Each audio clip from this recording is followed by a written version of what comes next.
is a proud member of the Home Care Association of America. It's open enrollment season, and MediShare is a Christian healthcare sharing ministry that saves most families about $500 a month. Google MediShare and see if it is a fit for you. 8:35. The news service of Ace, the helpful place. Ace, the only national retailer that carries Benjamin Moore paint, which means the paint you trust. And a huge selection of beautiful colors are right in your neighborhood. So if you're looking for award-winning service and a new look for your home, look no further than Benjamin Moore Paint at Ace.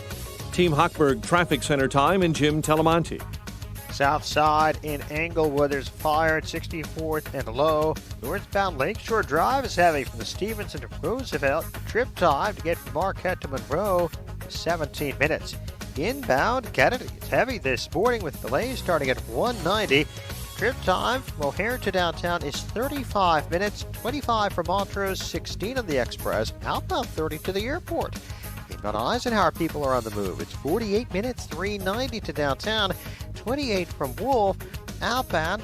It's 30 minutes to 390. Stevenson, 35 minutes, 355 to the drive. Ryan, 20 minutes, 95th to downtown. Traffic is tight right now on the inbound Bishop Ford Freeway from Stony Island to the Merge. That's traffic. I'm Jim Telemonti on AM 560 The Answer. Chicago's Morning Answer continues next. Your official Chicagoland weather forecast. In our AM 560 Weather Center, partly cloudy skies through the early afternoon. Then we might pour on a little more sunshine, but wind gusts could top 35 to 40 miles an hour in the afternoon. Clear and lows in the lower 50s overnight. Currently 72. Next news at 9. Chicago's Morning Answer with Dan and Amy continues next on AM 560, The Answer. Listen to AM 560, The Answer, online at 560theanswer.com, on the AM 560 mobile app, on your Alexa-powered smart speaker, on TuneIn, iHeart, and radio.com. Only the biggest stories, only the biggest guests, and only the biggest opinions. This is AM 560, The Answer.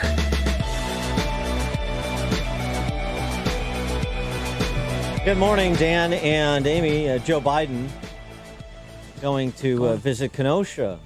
Yeah, with Jill, too. After saying that he wasn't going to go visit Kenosha. After hearing from the mayor of Kenosha that he'd prefer that he wait a week, but he understands why he's coming.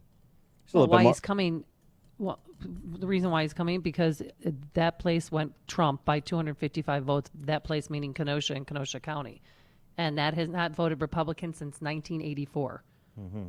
But I thought that Trump going to Kenosha was a big mistake because the local politicians didn't want him to come, and so just let Trump self-immolate by going to Kenosha. I guess there was a change of heart on that topic, and Joe Biden is going to meet with Jacob Blake's father, Mr. Brussels Sprouts, who has some, fascinating posts on social media that dug up by Heavy.com, not a right-wing outlet. And the posts are the posts are the posts. Fresh out of Facebook penitentiary, I say F the white man, Jacob Blake Sr. The Jewish-controlled media tells you what they want you to hear, says Mr. Brussels Sprouts.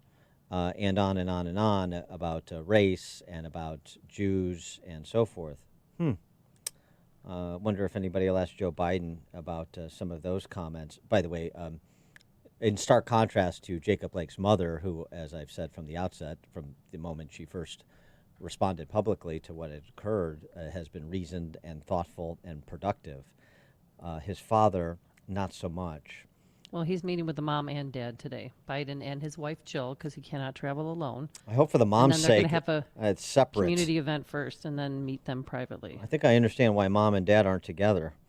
Our friend Brad Bannon, who's a Dem pollster, writing in The Hill, says the time for laissez-faire attitude with respect to the campaign is over for Team Biden.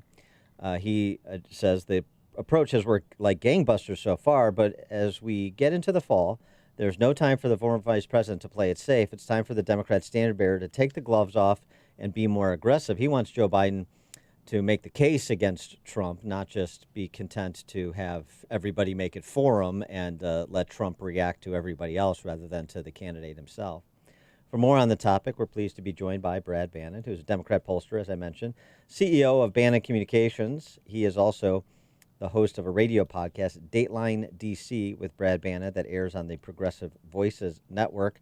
Brad, thanks for joining us again. Appreciate it. Thanks for having me on the show again. Now, I know we disagree. We come from different places, but I mean, and I don't want to get too idiosyncratic here, but in your piece, I mean, the first 2 nights of the GOP confab was a fright festival full of red meat rhetoric for right-wingers. I mean, Andrew Pollack, Tim Scott, Kim Klacik, Herschel Walker, Amy Johnson Ford, Democrat State Rep Vernon Jones from Georgia. I mean, that's a little bit over the top, wouldn't you say, Brad? Well, no, I don't. If you listen to what they said, they repeated a lot of right-wing rhetoric. Racial, comments, outright lies. Fact checkers said that especially when the president spoke Thursday night, were full of lies. Fabrication. Give us some examples. What lies? Well, first of all, the biggest lie was downplaying the pandemic. The pandemic was the elephant in the room that the Republicans didn't want to talk about. This biggest issue with voters, and Republicans at the convention talked about the great effort that the president had made to keep it under control, even though 180,000 Americans died, and millions of Americans are mourning friends and family who died from the pandemic. Yeah. It was a non-issue at the Republican convention, and it is the biggest issue to voters. Well, it is a big issue, and it is a big under control, as they did at the Republican convention. It is a big issue, and it was addressed at some length by the president in his hour-long acceptance speech, as well as by other speakers, including Pence. But I guess it's sort of like Vox.com's piece on Andrew Cuomo, how New York Governor Andrew Cuomo failed, then succeeded on COVID-19. New York's a success story, huh? So, I guess you have people offering their views. I mean, it's a political party's convention. I know that was difficult for the Democrats to understand. And then there's the media running cover for people like Andrew Cuomo, too. That President Trump has got the pandemic out of control is an insult to the millions of Americans who lost friends and family because of the pandemic. Uh-huh. And again, if that's the standard of saying we've done the best that we can do, then I guess you would apply that same criticism to Andrew Cuomo, who I don't know estimates six. Can I finish? Can I finish a statement? Who estimates 6,000 to 11,000 people in nursing homes died because he reintroduced infected people into nursing homes. Well, yes, but I think I think the president and the other Republicans at the convention who kept saying that, and the president said it yesterday in a speech in North Carolina, that the pandemic is under control. And again, I think that's an insult to the millions of Americans who've lost friends and families because of the president's feeble fight against the pandemic that has cost 180,000 lives and also plunged millions of Americans into financial ruin. Right. Do you actually believe if a Democrat was president that the results would have been different? I absolutely do, because Joe Biden takes this pandemic seriously and realizes how much suffering this has caused. Remember, you just can't downplay the fact that they did at the Republican convention, and the president did yesterday in North Carolina, that 180,000 Americans have died, and I think a lot less Americans would have died if Joe Biden had been president. He wouldn't have failed in the fight against the pandemic. Americans would have died, but not 180,000. Well, so that's what you just offered is a good representation of the sort of argument that we should expect Joe Biden to be making in the closing 60 days, right? Well, yeah, he has been making it. And again, Joe Biden has said several times that the president in March called the pandemic a hoax. then he said in April that it would magically disappear. Mm-hmm. And again, I think that's an insult to 180,000 Americans who have died, and also to millions of Americans who have lost friends and families to the pandemic. Yeah. It wasn't a hoax, and it wasn't going to magically disappear. Yeah. Well, if you didn't have COVID, how would Biden campaign against Trump? Well, I mean, what tweets? That's getting old. I mean, we know I don't like his tweets either, but again, I like the job that he's doing. I don't buy that question because that is the president's attitude. If COVID doesn't exist, so let's life go on as normal. Yeah. I don't think you can. Right. Just, let's get back into what you know from doing polling work and research. I mean, where are people on lockdowns, for example, since Joe Biden suggested that if Fauci was still there and he told them to lock down the country, then Joe Biden would institute a national strategy to lock down. A national survey yesterday that showed 2/3 of Americans think the economy, that they think that there should be mandatory masks. I'm not talking about masks. I said lockdown. Joe Biden said lockdown, not masks. Lockdown, the popularity of lockdowns. I don't know. CNN didn't ask that question. Okay.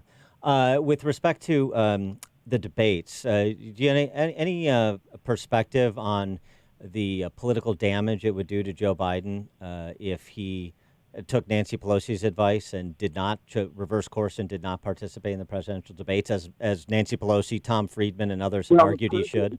Joe Biden has already agreed to the three with the president. Well, he's already done. Well, I know he's taken a lot of positions that he's changed in the general election. He was going to ban fracking in the primary. He's not going to ban fracking anymor. So my question is, if he did not, I know. And I guarantee you Joe Biden will be there. I assume so too. But I'm just saying, do you agree with me that if Joe Biden were to duck the debates, that would be a guaranteed loser? He cannot win if he does not debate. I don't think it'd be a guaranteed loser, but it'd be a problem. But I don't think it's going to be a problem because Joe Biden's going to be there in 26 days. Okay, well, good. I mean, I want him there. I think the candidates for president should always be on the same debate stage for as many times as they can get general agreement. So that's good news. I'm just going by what so many Democrats, including the Speaker of the House, have argued for on behalf of Joe Biden. That's all. Well, I think the Speaker is wrong. I think Joe Biden should be there. And not only that, but he will be there. And I know you argue that Joe Biden should be more aggressive in making the case against Trump, as you were sort of articulating what that case may sound like. Do you think that's advice the campaign's going to take, or do you think they're pretty comfortable thinking they're sitting on a lead? No, I think the day after I wrote that on Sunday. On Monday, Joe Biden gave a speech in Pittsburgh and aggressively took on Trump administration stadium. Like the pandemic has killed 180,000 Americans. Yeah. I think he is going to be more aggressive. Mm-hmm. And the suggestion that if Joe Biden's elected, then the violence in America's cities will go away. You agree with that line of argumentation, too, that Joe Biden, speaking of magic thinking, Joe Biden will magically stop the violence that is focused, not really limited in its focus to, Trump supporters. Just ask Ted Wheeler or the mayor of San Jose and others. I don't think it's going to, the president said the pandemic was going to magically disappear. Joe Biden hasn't said that the violence will magically disappear. But I think Donald Trump's hateful racist rhetoric has evoked a lot of the line. So I think Joe Biden will cool down the temperature, end the division in America, and bring Americans together so they're not fighting in the streets like they are under President Trump. You think if there's another incident of alleged police brutality against an African American by a white officer, that there won't be any looting or protesting or /rioting? I'm not saying that at all. It's not going to magically disappear. The president said back in April that the pandemic would magically disappear, but Joe Biden didn't say that violence would magically disappear. He basically said it. It's going to go down because Donald Trump has in spite of the racist violence in this country, and Joe Biden's going to bring Americans together. And then, like, for example, the top line. I mean, you don't have to go through all of the allegedly racist things Trump said. Joe Biden said his candidacy was animated by Trump saying that there were fine people, fine white supremacists in Charlottesville. That's what he said, according to Joe Biden. Is that the racist statement you're talking about as well? Well, yeah, sure. Donald Trump said about Charlotte, there are lots of fine people on both sides, and the first of the right-wing agitator who ran down an innocent, peaceful protester is just part and parcel of Donald Trump's America. Mm-hmm. And I mean, it's interesting. I mean, just since we started the conversation, you were talking about fact-checking the conventions, and this being something that Joe Biden continues to repeat as the basis for his candidacy, what compelled him to run for president. The statement that Trump allegedly made, and I mean, here is the Trump statement. I just want just so we can try to establish some baseline of agreement on what was actually said. Here's what Trump said at the briefing in question. You're changing history, you're changing culture, and you had people, and I'm not talking about the neo-Nazis and the white nationalists, because they should be condemned totally. But you had many people in that group other than neo-Nazis and white nationalists, okay? And the press has treated them absolutely unfairly. So it's fair to say that that statement is Trump saying that there were fine people, including white supremacists and neo-Nazis, when in fact he said the exact opposite? Well, no, he did not. That is the statement he made after he called people on both sides. Again, it's a classic example of the president lying and then trying to cover over a mistake. So the argument that Joe Biden, you think, should make, the one that you're making, is that Donald Trump is a neo-Nazi sympathizer. No, I'm saying that the statement, for instance, in the new CNN poll and also in the new polls in Wisconsin, Arizona, and North Carolina, where the top polls show Joe Biden leading in all three battleground states, they asked Americans whether they thought Donald Trump was honest and trustworthy. And the best that Donald Trump can do in honesty and trustworthy with battleground state voters is 33%. So it's about the lies in this statement. What's your sense of where the race is now in those battleground states? Some polling out after the convention, as you concede in your piece, shows that Trump got a little bit of a bump. Some polling I've seen in just the battleground states actually has him up on Trump, taking the battleground states as a collective. Up on Biden, excuse me. I wonder what your feel is for the battleground states and where you think, which states maybe in particular, a couple you think this race will turn on if you think it's going to be that close. Well, first of all, Fox News released polls in three battleground states yesterday. They showed Biden with a 9-point lead in Arizona, an 8-point lead in Wisconsin, and a 4-point lead in North Carolina. So Joe Biden has a decided advantage in at least three battleground states. Well, and as you know, the devil's in the details of polling, since you're a pollster, so registered voters and the distributions and stuff. I mean, there's a survey that was posted on Real Clear Politics the day before that had Trump up 2 in North Carolina. I mean, so let's just dispense with this idea that there's anything definitive about these battleground states at this point, 60 days out, and get your assessment of where you think this turns, because it's not, I would argue, it's not going to turn on states like Arizona or Texas or South Carolina, for goodness sakes. But if you want to make that case, go ahead. Well, I think I think the three states where Fox News polled yesterday are the three key battleground states, and they show with Joe Biden with a decided advantage of all three. Now, it doesn't mean he's going to win those states on Election Day, but it means Donald Trump's in a deep hole in battleground states, and he is going to have to make significant movement upwards to win. And what do you think is, I mean, doing threat assessments as a pollster would do, looking at strengths and weaknesses of both candidates to help frame the messaging going in both directions. If you were advising the Trump campaign, you say, here's the real Joe Biden weakness. Here's where you should focus on. What would the answer to that question be, based on the numbers? I think if I was the Trump campaign, I would focus on the fact that Joe Biden's a political insider. If I was the Biden campaign, I'd focus on the president's lies, mistakes, and half-truths. And it's interesting because, the number 47, as in 47 years in Washington, was a motif throughout the RNC last week. So to your point, Brad Bannon, Democrat pollster, CEO of Bannon Communications Research, also the host of the radio podcast Dateline DC with Brad Bannon that airs on the Progressive Voices Network. Brad, thanks for joining us. Appreciate it. Thanks for having me on the show. Thanks. And he joined us on our turnkey.pro answer line. Before you see it on TV, share it on Facebook, or read about it in the paper. Hear it here first. This is Chicago's Morning Answer on AM 560. The Answer. A great smile can make you feel happy and confident. So when you consciously conserve your teeth, that glowing smile will show through. At Best Dental Group, doctors Economos, Gavalis, and their staff are ready to